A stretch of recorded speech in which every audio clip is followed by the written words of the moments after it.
Welcome to the Leadership Lab. If you are interested in travel and business and how to be in business for a long period of time, then you want to stay tuned to this one, because I am here with rapidly one of the most interesting ladies in the world to me, none other than Janice Waugh. Janice, thanks for being here with me today. Thank you very much. What an introduction.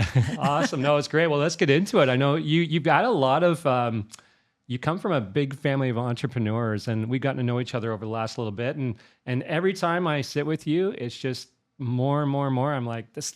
I peel back another layer of the onion. You are so interesting in everything, all your experiences that you've had. What does entrepreneurship mean to you, coming from that type of lineage that you've had with your family and what you've been doing? Wow. So entrepreneurship means so many things. It means freedom. Absolutely. It has given, so just to step back 1 second, yes, a lot of entrepreneurs in my family. My sister and I kind of looked at the landscape of our family a few months ago and went, oh, there's one person who's employed, who has not created their own business or their own organization. So yes, there are a lot of entrepreneurs in our family, and freedom is one of the things that happens, is that because you can control your business and you can make your business work for your life. So that's a big part of it. But it's also a roller coaster. There are really good highs. There are lows. It's always a bit harder than you think it's going to be. And being an entrepreneur is kind of like being a dog with a bone. You have to keep on going at it. Yeah, that's a great analogy. I found that the same way. Now, what was it that in your life where was it that you decided we got to go this route? Like, versus being employed? Oh my goodness, that's taken it back a few years. Yeah, I think that it was when I saw my employer. So I was working for a trade show and conference company, and he sold one of the trade shows. And it was like, oh, that's interesting, right? And my husband and I, he had done the sales for this company, and I had done, the conference development and marketing and things like we looked at it. We thought, well, we kind of have all the pieces here, and let's do this and let's sell a business. So that's kind of, I guess, where it came from. Yeah. Awesome. And was it kind of when you did that? Because I know you mentioned a couple things that, freedom being one. What does freedom actually mean to you, for one? Like, because I know I sit with a lot of people too, and trying to bring them into into my business and help them get experience with entrepreneurship. Like, uniformly, they say, I want freedom. I got freedom of time. I don't think people really understand what that feels like until they've actually gone through it. What did it mean to you when you started, and what did it mean to you when you actually started getting into it? So freedom is not what everyone thinks of. Like, for an entrepreneur's sense of freedom is not the same thing as everyone thinks. So it's not like you can do anything you want whenever you want. Absolutely not. You have the business to respond to, and you've got your clients to respond to. So while you may not have a boss above you, you have clients that you have to make happy. But what it also means is that, for a trade show company, I could time a show in October, I could do it in March, I could do it, as long as it made sense for the business, I could move it around. The first year we made a profit, which sometimes takes time, especially when you start at the beginning of a recession, which we did. It's like, can't always anticipate those things. But the first year we made a profit, we were off for 5 weeks in Europe with 3 kids and, just touring. That's freedom, as far as I'm concerned. That is not quite so accessible to someone who has a job, employment. Yeah. So that's what I mean. It's not necessarily, freedom all the time. Yeah. But it depends upon what the business is. But there is control over when you have freedom, I guess one might say. Yeah. Yeah, no, it's funny. I was laughing. I was smiling so much when you were saying it, because when I first went full time and went on my own, I had 17 years in corporate, and then I finally made a decision to go on my own. And then I remember I was like, I'm my own boss now. Nobody's got me. I don't have to show up. And so literally this was my schedule. So for 17 years in corporate, I was at the office 8 a.m. I was often there till 6 p.m. and if not later for whatever was happening. And as soon as I went on my own, I would sleep until 10, I, got up, had a nice breakfast, maybe sat out, really reflected on the morning, what was going to happen, did my routines, went to the gym at around noon, and I got the office around 1:15, and then did the day, and then came back. And I wonder why my results weren't quite what I was experiencing in my corporate career. And then it was just like I woke up one day, and one of my mentors said to me, he's like, "What are you doing?" He's like, "You didn't lose your job. You just bought a job now, but now you got to go and operate." If you just did the same thing you did when you were an employee, he said, you do it here, you got way more upside of results, but you gotta work your butt off for a period of time. And so I was smiling when you said that, because that was something that I just literally experienced. And then all of a sudden, like, okay, I gotta really get this going. Yeah. So that's awesome. But the freedom piece is really interesting, because I agree with you there. It is, one of the things that I say to people now. I came into saying, I want freedom of time. I want to be able to choose. I don't want to have to ask anybody what's going on. And I'm not financially free yet, but I am at a point where I have that freedom where I'm never anywhere I don't choose to be.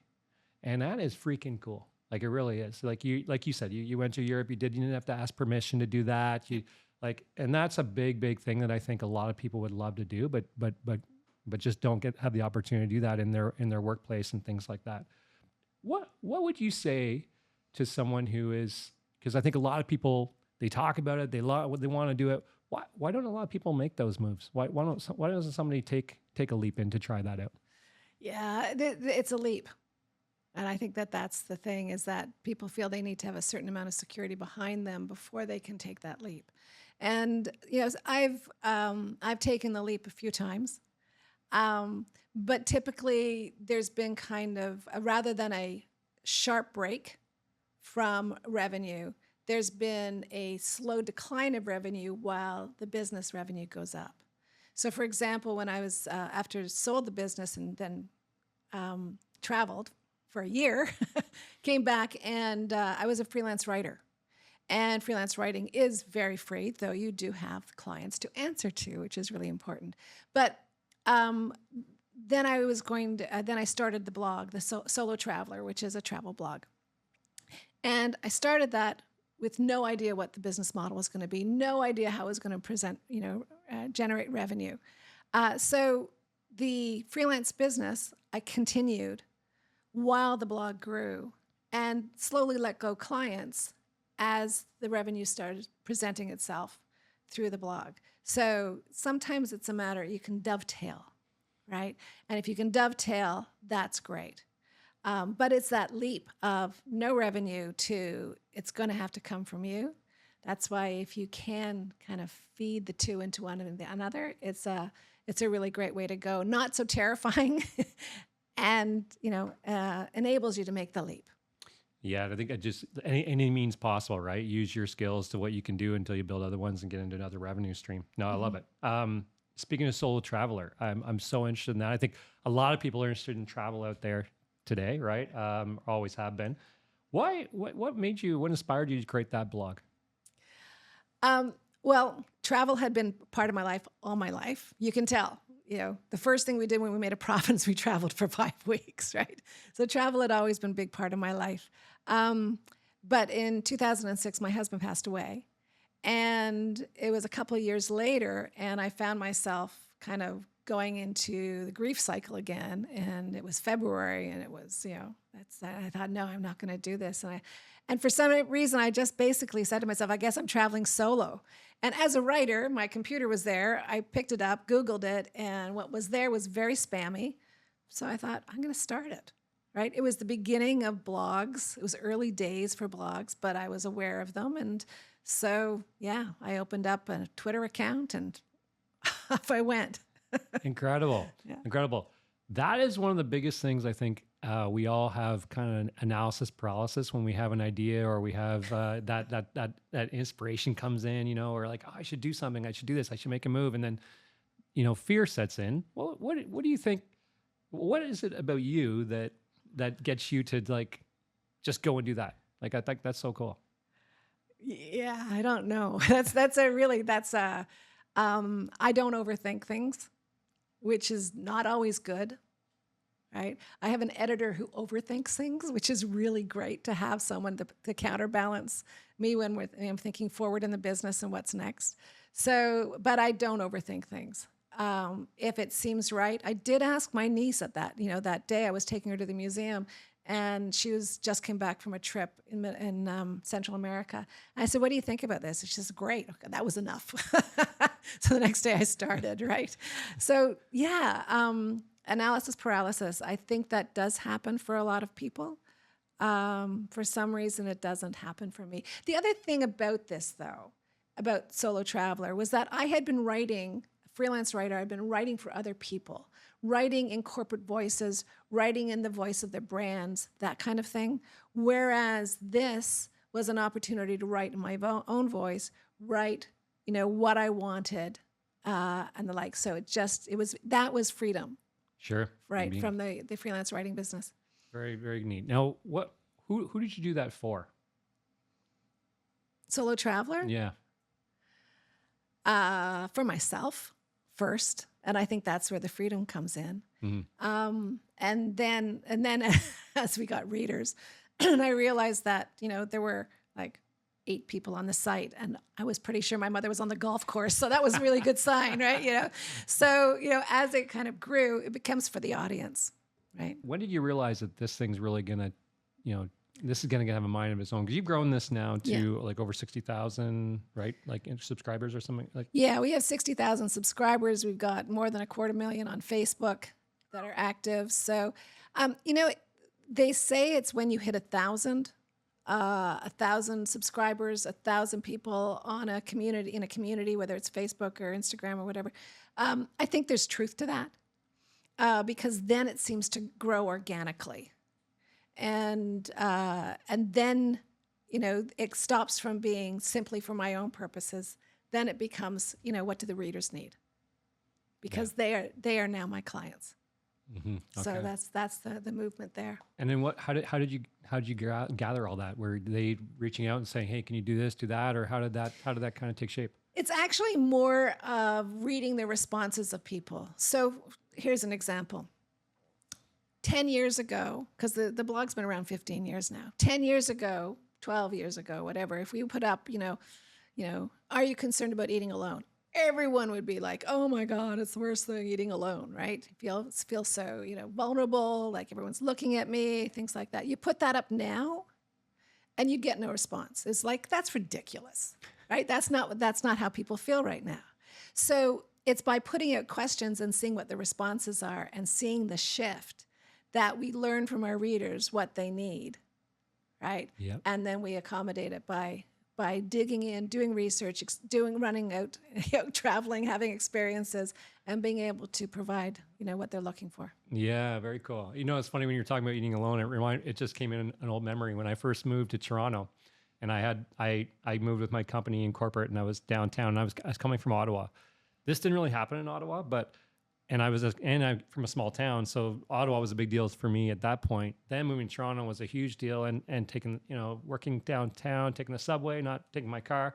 And I remember being in the food court in First Canadian Place, and I'm there on a 2-person table eating alone, and I'm just sitting there, and this guy comes up and goes, "Excuse me, do you mind if I sit here and eat?" I was like, "Sure," and he just sits down and takes out his phone, and he's like, we didn't talk the entire time. We were sitting there eating. It was such a strange concept to me, but it was kind of neat. And it came to mind when you were saying that. And I remember at the time going, where am I? What is going on? Am I where I'm supposed to be? But it's just changed, right? Everything's changed in how people think of that stuff and move. And I hear people traveling alone all the time. I got 2 people on my team that actually went on solo travel in the last year. So yeah, it's different now. It's different. People are traveling. People love to travel. It's grown.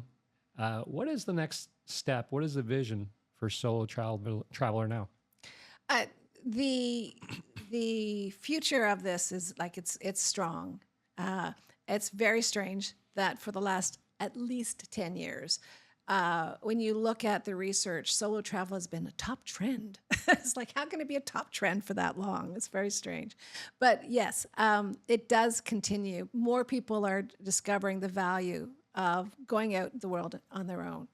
And so community is, I think, where the future is. Not community so that they're traveling together necessarily, though some people, do go to group travel solo.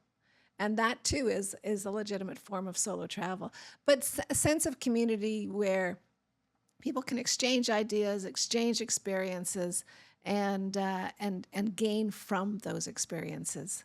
So it's not like us to them; it's everyone to everyone. Yeah, very cool. And then tell me when in your travels, because obviously you've done a lot of that before.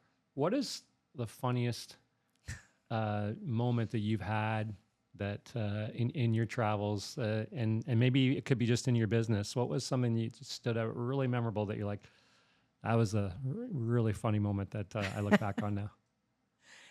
Typically, the funny moments are when I embarrass myself most. So there have been a few, but okay, I'll give you one. And it's usually when I test myself physically beyond what I really should be doing. So I was at Whistler, and they have a bobsled run that people can take. And I was quite terrified by it, but I was like, okay, I'm going to just step my way forward. And they have a training session. And in the training session, they tell you about G-force, and they tell you, the driver's going at such and such a, rate, a speed. And the one thing they say is that, like, do not interfere with the driver, because they're going at, I don't know, 100 kilometers, 150, whatever it was. And, they're on a very small track. You do not want to mess with the driver. And they knew I was terrified. And so they put you in, they get you a big helmet. That is a big helmet. And they put me right behind the driver, because that is the place where the sled is the most stable. So we start going down, and I did not really understand G-force until we were going at that speed and around corners and things of this nature. And this big bulbous helmet on my head kept on bouncing off of the driver. And all I could think is, am I going to kill everybody? But the G-force was so strong. And, got to the end, made it to the end, and my legs were jelly, and two guys had to help me lift me out of the sled. So it's usually when I've just kind of, stretched myself beyond. Yeah, but you kept everything down. Oh yeah, Yeah, no, that's absolutely, Yeah. absolutely. I thought it was going there. They also put me on the first run, and so then I saw the next run and saw how fast we were going. It's like, okay, this is legit. Like, Yeah. that's okay that I was so. Yeah, I'm impressed you did that. You did that. That's pretty good. I don't know if I could do it. That's pretty neat. I've always wanted to do that though. Yeah, It was fun. You're like, don't do it again. Yeah, exactly. I don't think I need to. Yeah, that's funny. What is would you say now that you are, because you've done a lot of this with solo travel, and what do you say that your guide, because you've written a popular guide, you've had the blog, you've got all that going on there. What would you say what does it give your viewership? What does it give people that are looking to do that? So there are a lot of resources on travel. Absolutely. So the thing is that we are in a niche, and that is so critical for businesses, to know your niche and be really deeply in it. And as a result, we don't compete with the Lonely Planets of the world and the general resources, because we talk a lot about how to travel alone.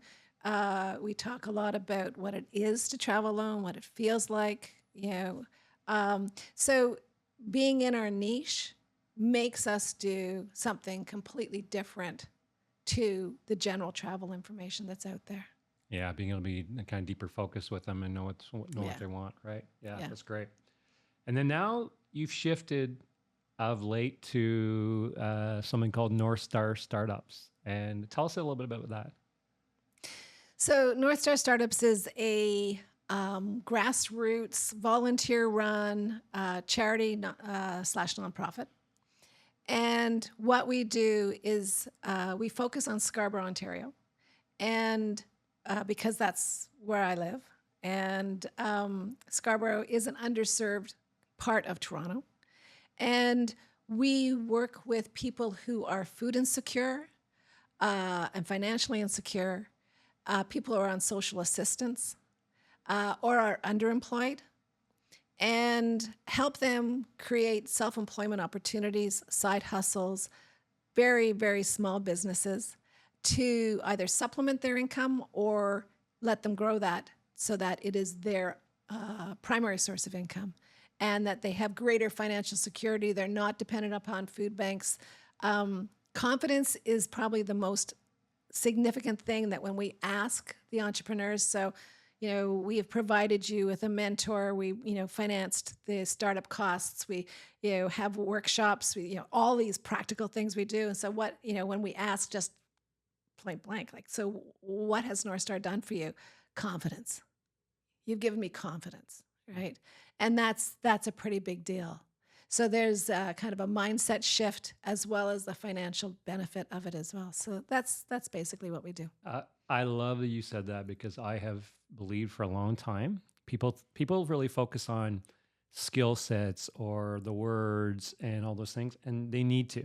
But if you don't have confidence, it doesn't matter. Like confidence is huge. Confidence in if it's in sales, if they're closing, if it's in business to take that first leap, and how do you get ahead? You get started, and then you course correct, right? And too often we sit on the dock and try and make sure that the boat's going to go the right way. Where meanwhile the boat that unties itself and just goes and it's going to get there way faster than we are because they're going to realize they're so many degrees off course and go back and course correct. Where we're still on the dock trying to chart the perfect path, right? So.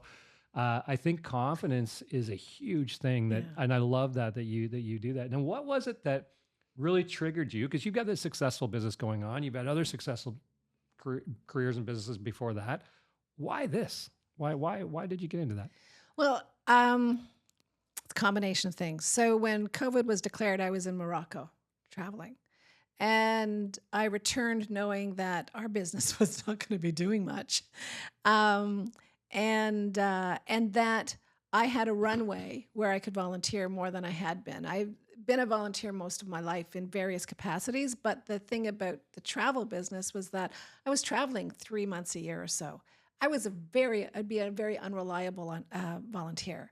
So coming back, I could be a reliable volunteer again. So went into the food space and volunteered at a food bank. And as I was giving out, I was the one that passed out the fruit and veg, and talking to people and meeting people, capable people that were either underemployed or in some cases I could see, possibly some ADHD and, difficulty in finding a path and just different things. And thought, self-employment, like employment is not for everybody, right? It really is not. It's not a great path for some people. But self-employment, again, it's about tailoring the business to your life, to your needs, to your skills, to your timelines, to your abilities, that type of thing. And so that's where the concept came from. And then I partnered with a fellow by the name of Bryson Dodge.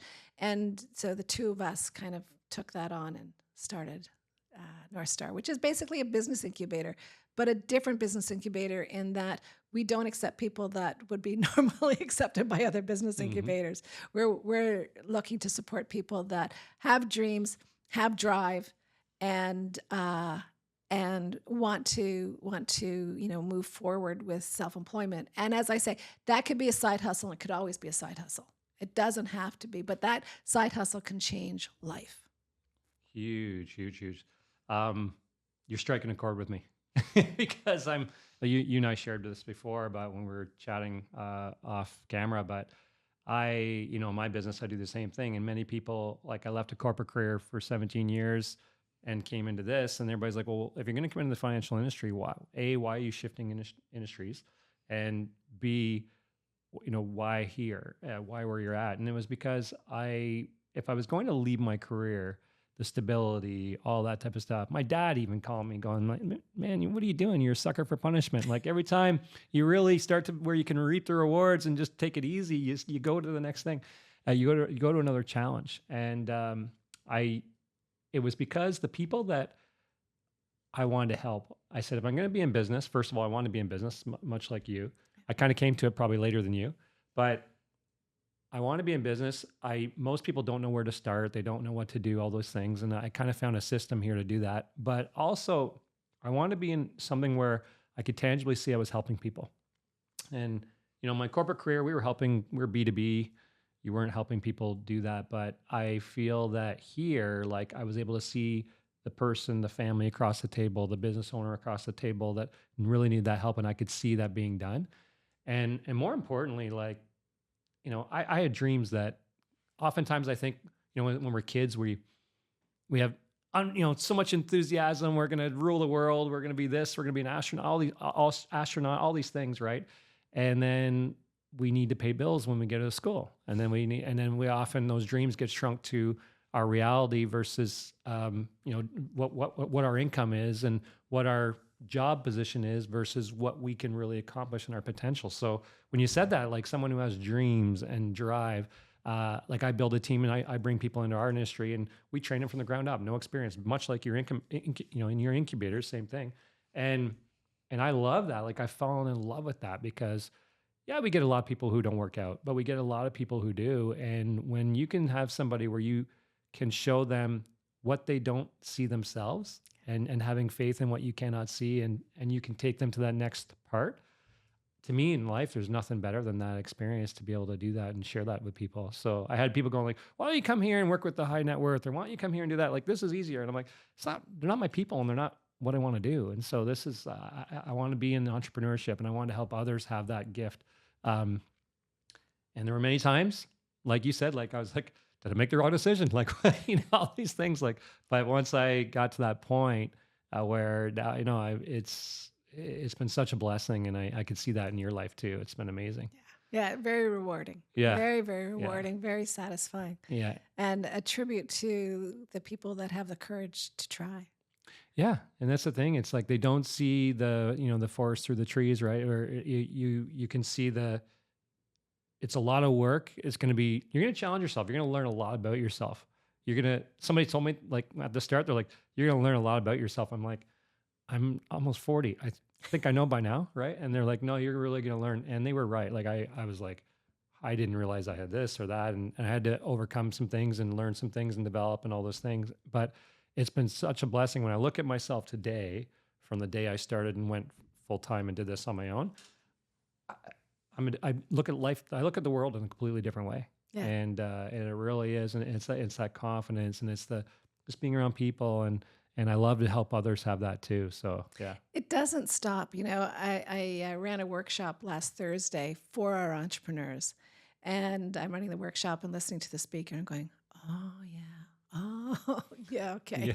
Right? Yeah. So I'm like repositioning things in my head. Yeah. It does not stop. Yeah. Yeah. There's so much, there's always more growth. Right? Constant, never ending improvement. We talk about that in our team. We're like, oftentimes people feel like, hey, I've learned it all. And I got that way in my corporate career. I look back now and I was about 5 years stagnant where I was like, I know it all. There's really nothing more for me to know about this company. I'm teaching it. I was probably arrogant there to think, I was certainly arrogant to think that. And then when I came here, like it slapped me. I came in here pretty cocky thinking, oh, like I can do this because I can just parlay what I've already done and do this here. I'm going to rock it. And it knocked me on my butt and it humbled me. And it's been a blessing for that. And then now I'm always like that. We can learn from everyone and everyone has something to give, which is so great.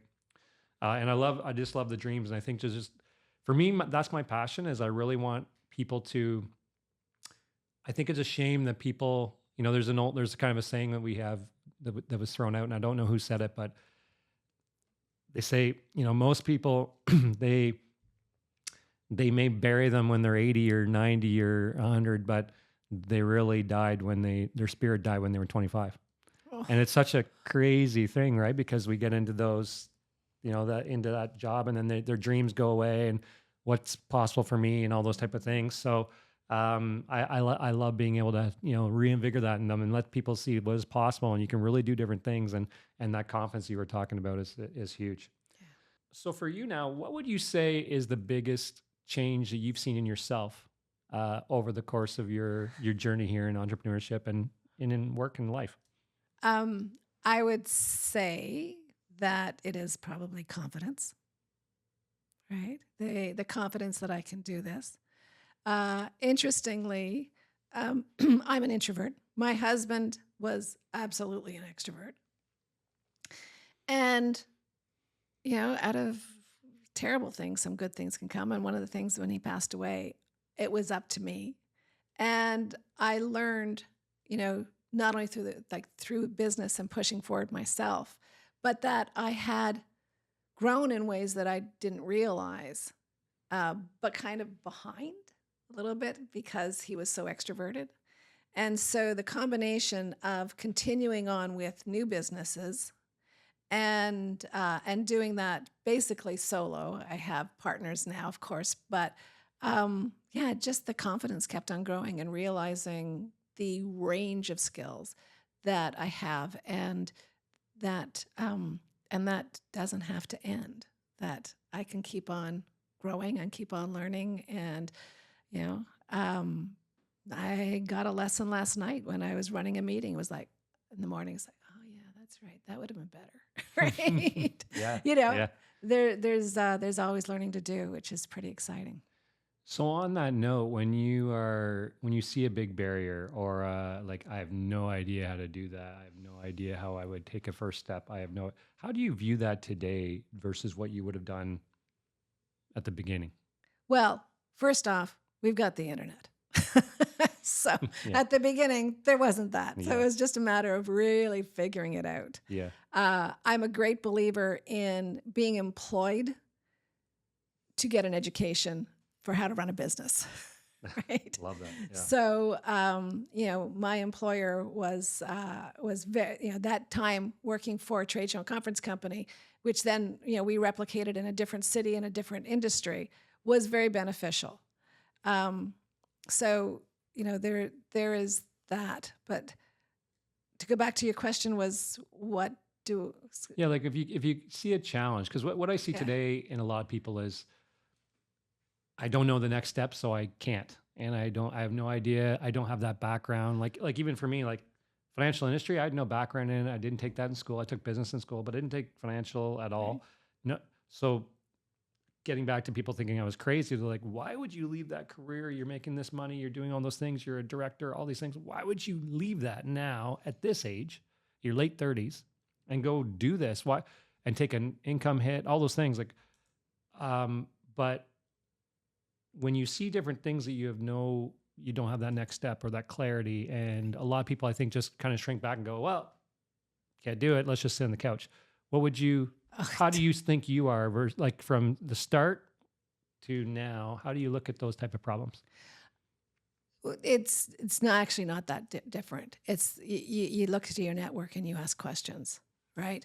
And that could be okay. So I think of one experience. The first year of our first trade show, we lost a ton of money, and so I went to my brother-in-law who had already had a business, and I said, like, we lost a ton of money. So okay, so you write all your suppliers, and you say you can't pay them now. You will pay them. This is the plan, and it was no longer a horrible situation. It was a situation where we got suppliers that were really loyal to us and we were loyal to them, and we got great suppliers, right? But so to use the resources around you, and if no one in your network, I was fortunate to have a brother-in-law that had already kind of started the first business in the family. To have him, I could go. But there are so many people and that you can go to, so many resources that are available out there. There is the internet, right? And the resources there. You can get involved in a discussion on LinkedIn where this is exactly what's going on that you're trying to figure out. And reading those discussions, it's amazing. The resources are there. So it's just a matter of, pursuing, figuring, realizing that someone's got the answer. You just have to find where it is. Love it. Yeah, the resourcefulness is huge, right? So on that note, how heavy do you believe in associations? I believe in it very strongly. The people that and it doesn't have. So I have associations with many people. Many people are much more affluent than I, right? And some people less. But what is common is a drive, a desire, goals that they're setting. They're constantly growing. They're learning, they're permanent learners. those are the people that I associate with, Mhm. right? And so with their associations, by association, it drives me to be a better person as well. I have one woman who we've been walking together almost weekly for about 20 years. I met her at a networking event. And it's just evolved, and we sort out life and business, the two of us. That association has been a real source of growth for me, as have many. So yes, absolutely. Yeah, it's so huge because I think people don't think about that when even competition. If you were a team that you had a certain caliber level of play and you're playing a lower team all the time, your play is going to go down, right? And people don't think about it that way, and they don't think about the importance of their associations. It's so huge. So before we go, we talked a lot about your business and about you, which is awesome. Where can people find you? Where would they be able to see Janice and what Janice is doing? Okay. So the Solo Traveler is solotravelerworld.com. North Star is northstarstartups.com. And that's the place to start, because from there you can find our social networks and the like. Okay, awesome. I've really enjoyed this today because you are one of the most interesting people.